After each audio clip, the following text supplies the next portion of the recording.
Good morning students, मैं कनुप्रिया स्वागत करती हूँ आपका अपने यूट्यूब चैनल न्यू फिजिक्स पर। प्यारे बच्चों, लास्ट वीडियो में हमने अपनी अवतल दर्पण की पांचवी और छठी स्थिति प्रतिबिंब बनाने की देखी थी। तो इस तरीके से हमने दो दो दो दो करके 6 स्थिति प्राप्त कर ली थी अवतल दर्पण द्वारा प्रतिबिंब का बनना। तो कंप्लीट स्थिति कुछ इस प्रकार से है। आप यहाँ हेडिंग डला हुआ है अवतल दर्पण द्वारा प्रतिबिंब का बनना। जितनी भी हमने 6 स्थिति पढ़ी थी उन स्थिति के लिए ये एक सारणी है जिसको आप अच्छे से नोट करेंगे और इसको याद रखने का ये एक बहुत ही आसान तरीका होता है कि आप एक टेबल के माध्यम से 6 की 6 स्थिति को लिख लो। उसके बाद इसे पढ़ना बहुत ज़्यादा आसान हो जाता है। सारणी को कुछ इस तरीके से बनाएंगे। सबसे पहले लिखेंगे क्रम संख्या, फिर लिखेंगे दर्पण, वस्तु की स्थिति कि आपने अपनी वस्तु को रखा कहाँ पर है, फिर प्रतिबिंब की स्थिति की वस्तु रखने के बाद आपका जो प्रतिबिंब बना है वो कहाँ पर बना है, फिर उसकी प्रकृति कैसी है और उसका आकार किस तरीके का है। तो क्रम संख्या तो ऐसे डालते हैं, आपको पता है अवतल दर्पण हम ले रहे हैं तो दर्पण में आप हर जगह लिखेंगे अवतल अवतल अवतल अवतल अवतल और अवतल। क्रम संख्या आपको पता है 6 स्थिति बनती है अवतल दर्पण के अंदर, तो 1 2 3 4 5 और 6। वस्तु की पहली स्थिति जो थी वो बनी थी अनंत पर। वस्तु आपकी अनंत पर थी और आपको प्रतिबिंब की स्थिति मिली थी फोकस पर। ठीक है, हमेशा ही आपकी जो स्टार्टिंग की 5 स्थिति होती है वहाँ वास्तविक प्रतिबिंब बनता है, क्योंकि वो अवतल दर्पण के जिस साइड आपकी वस्तु रखी होती है उसी साइड ही बनता है, न कि दर्पण के पीछे। तो 5 पोजीशन में आपको कोई डाउट नहीं होना चाहिए कि आपका जो प्रतिबिंब है वो कैसा बना है, वास्तविक। तो जिस टाइम आपकी वस्तु अनंत पर रखी है फोकस पर प्रतिबिंब बना, वास्तविक बनता है, वस्तु से बहुत छोटा बनता है तथा कैसा होता है वो उल्टा होता है। नेक्स्ट हमारा थोड़ा सा और आगे चलते हैं।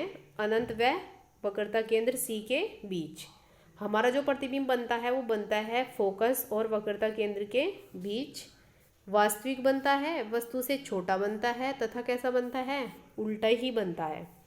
फिर वक्रता केंद्र पर आई वस्तु, वक्रता केंद्र पर आई, आपको प्रतिबिंब भी वक्रता केंद्र पर ही मिला था, वास्तविक मिला था, लेकिन यहाँ अब छोटा न मिलके वस्तु के समान आकार का ही मिला था, लेकिन स्थिति वही थी, उसकी उल्टा ही मिला था।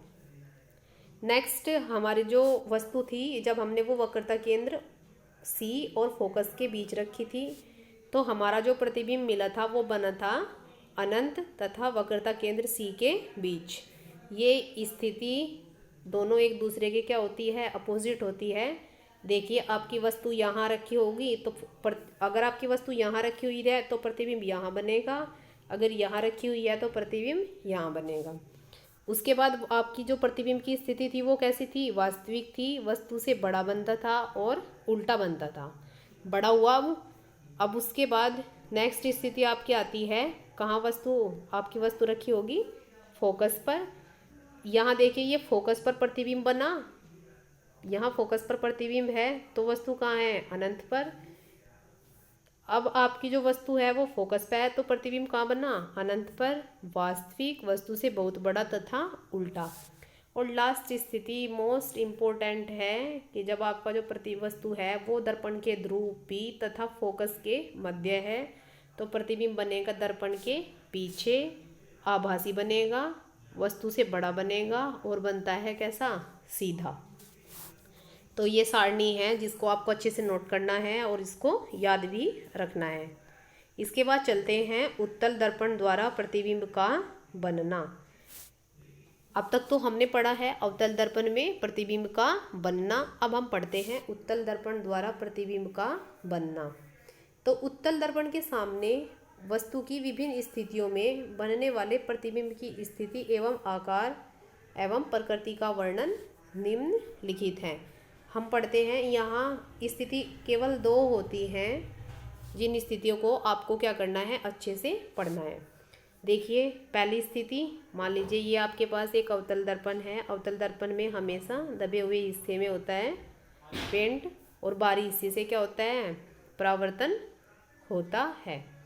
तो देखिए ये दर्पण का ध्रुव है P, यहाँ वक्रता केंद्र है C और यहाँ होता है फोकस F। तो सबसे पहले आपकी जो वस्तु होती है पहली स्थिति में आप रखोगे उसे अनंत पर, ठीक है। यहाँ स्थिति दो क्यों बनती है, क्योंकि एक स्थिति में तो वो अनंत पर रखा जाएगा और एक स्थिति में रखा जाएगा वो दर्पण के सामने। दर्पण के सामने इसलिए रखा जाएगा क्योंकि इस साइड तो आपका कुछ भी नहीं है। अब वक्रता फोकस और वक्रता केंद्र किधर है, इस साइड है। इस साइड आप वस्तु नहीं रख सकते क्योंकि वस्तु को हम हमेशा क्या कहाँ रखते हैं, जो परावर्तक तल होता है उसके सामने। तो पहली स्थिति पर चलते हैं, पहली स्थिति पर विचार करते हैं कि जब वस्तु कहाँ रखी होगी हमारी, जब वस्तु अनंत दूरी पर है। जब वस्तु अनंत दूरी पर है तो हमेशा ही आपका जो प्रतिबिंब बनता है वो चाहे अवतल दर्पण में बनता हो, वो चाहे उत्तल दर्पण में बनता हो, वो हमेशा ही फोकस पर बनेगा। किस तरीके से बनेगा ये देख लेते हैं कि ये आपके पास एक उत्तल दर्पण है। इस उत्तल दर्पण में ये मैंने मुख्य अक्ष बनाई है, ये आपका ध्रुव है P, ये वक्रता केंद्र C और ये होता है F। तो आपको क्या करना है, मुख्य अक्ष के समांतर कोई किरण आई, अनंत से तो हमेशा एक दूसरे के समांतर आएगी। मुख्य अक्ष के समांतर कोई किरण आई, दर्पण से टकराई, अब ये फोकस से हमें क्या होगी, जाती हुई प्रतीत होगी, लेकिन ये कहाँ जाएगी, पीछे की साइड चली जाएगी। ऐसे ही मुख्य अक्ष के समांतर दूसरी किरण आई, वो क्या होगी, फोकस से जाती हुई प्रतीत होगी, लेकिन फिर उसको पीछे बढ़ा देंगे। तो ये दोनों जो किरणें होंगी, परावर्तित जो किरणें हैं, ये दोनों कहाँ प्रतिच्छेद करती हुई मिलेंगी आपको, फोकस पर। इसका मतलब है आपका जो प्रतिबिंब होगा वो कहाँ मिलेगा आपको, वो मिलता है फोकस पर। वस्तु का प्रतिबिंब वस्तु से छोटा मिलेगा, ठीक है, और वो हमेशा ही आभासी रहेगा। उत्तल दर्पण की दोनों ही स्थिति में आपको जो प्रतिबिंब मिलता है वो आभासी मिलता है, सीधा मिलता है और वस्तु से छोटा मिलता है। तो देखिए, अनंत दूरी पर रखी वस्तु AB के समांतर चलने वाली प्रकाश किरण परावर्तन के पश्चात फैलती जाती हैं। परावर्तित किरणें पीछे की ओर बढ़ाए जाने पर फोकस पर मिलती हुई प्रतीत होती हैं। अतः वस्तु का जो प्रतिबिंब मिलता है वो फोकस पर मिलता है, सीधा मिलता है, आभासी होता है और वस्तु से बहुत ही ज़्यादा छोटा प्रतिबिंब प्राप्त होता है। इसका चित्र बना हुआ है, ये देखिए इसका चित्र बना हुआ है कुछ इस तरीके से। ये आपके पास में एक उत्तल दर्पण है, उत्तल दर्पण बनाया है।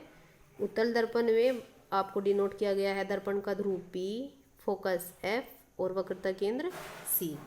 मुख्य अक्ष के समांतर किरणें आ रही हैं, ये मुख्य अक्ष के समांतर आप 1, 2, 3 कितनी भी दिखा सकते हो। ये क्या होंगी, ये फैल जाएंगी, ऐसे ये फैल जाती हैं और फैलने के बाद क्या होगा, फैलने के बाद जब आप इनको पीछे बढ़ाओगे तो ये कहाँ मिलती हुई प्रतीत होंगी आपको, फोकस पर। तो इसका मतलब है आपका जो प्रतिबिंब मिलता है वो कहाँ मिलेगा, फोकस पर, आभासी होगा और वस्तु से छोटा होता है। जो दूसरी स्थिति होती है हमारी वो होती है जब वस्तु दर्पण से निश्चित दूरी पर रखी हुई हो। जब आपकी वस्तु दर्पण से निश्चित दूरी पर रखी होती है तो आपका प्रतिबिंब कुछ इस तरीके से बनता है। एक बार चित्र के माध्यम से समझ लीजिए। ये मैंने बना दिया है उत्तल दर्पण, ये उत्तल दर्पण बनाया। उत्तल दर्पण में ये मुख्य अक्ष है, यहाँ दर्पण का ध्रुव P है, यहाँ फोकस F है और यहाँ वक्रता केंद्र C है। ये मैंने रख दिया है यहाँ दर्पण के सामने किसी भी निश्चित दूरी पर आपकी वस्तु का नाम दिया AB। मुख्य अक्ष के समांतर किरण जाती है और वो आपको ऐसा प्रतीत होगा कि वो कहाँ से जा रही है, फोकस से, जबकि वो फैल जाती है दूसरी साइड, वो फोकस से आपको जाती हुई प्रतीत होती है।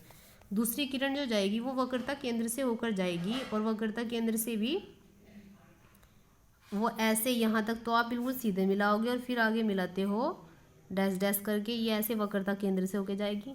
तो आपको ये परावर्तित किरणें यहाँ जहाँ मैंने ये निशान किया है राइट का, यहाँ आपको मिलती हुई प्रतीत होंगी। तो ये जो परावर्तित किरणें, ये जो प्रतिच्छेदन बिंदु होता है परावर्तित किरणों का, ये प्रतिबिंब बनता है वस्तु ए बी के ए भाग का, इसको नाम देते हैं ए डैश। यहाँ से लंब डालते हैं मुख्य अक्ष पर और ए डैश बी डैश हमारा जो प्रतिबिंब होगा संपूर्ण प्रतिबिंब बनता है पूरी वस्तु ए बी का। देखिए ये वस्तु इतनी बड़ी थी तो आपको प्रतिबिंब यहाँ भी छोटा मिला है। कहाँ कहाँ मिला है ये दर्पण का ध्रुव P और फोकस के मध्य बना हुआ है, वस्तु से छोटा है और आभासी बनता है। देखिए थ्योरी में कुछ इस तरीके से लिखा होगा और फिर चित्र भी आपको ऐसा ही देखने को मिलेगा। वस्तु ए बी उत्तल दर्पण से निश्चित दूरी पर स्थित है। बिंदु ए से मुख्य अक्ष के समांतर आने वाली प्रकाश किरण परावर्तन के पश्चात फोकस पर जाती हुई प्रतीत होती है। दूसरी प्रकाश किरण दर्पण के वक्रता केंद्र से जाती हुई प्रतीत होती है।